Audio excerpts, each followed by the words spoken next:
আরে শেফালিটা কাটিস না, মা আসতে তাড়াতাড়ি কেটে নেই। তুই কেটে ফেলছ, তোকে না এতবার করে বললাম না কাটার জন্য।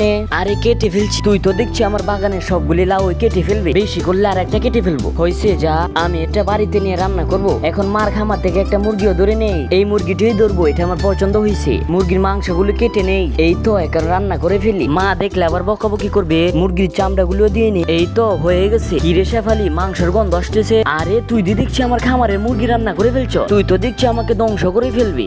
আরে মা, একটা মুরগির টানছি, আমি অনেক মজা করে রান্না করছি, তুমি খেয়ে দেখো তো কেমন হয়েছে। মা আমার কাছে তো অনেক মজা লাগছে। আরে শেফালি তুই শকুনটা মারিস না, মা আসতেছে, মা আসার আগে মেরে ফেলি। কিরে শেফালি, তুই আমার শকুনটাও মেরে ফেলছ, তোকে আর কত করে বুঝাবো। আরে মা, একটাই তো মারছি, আর মারবো না। এখন আমি শকুনটা বাড়ি নিয়ে যাই। দূর, আমার খামার এমনি শকুন নাই, আর শেফালি কালি মেরেই ফেল। আরে শেফালি, তুই কি মার খামার থেকে শকুন মেরে ফেলছ?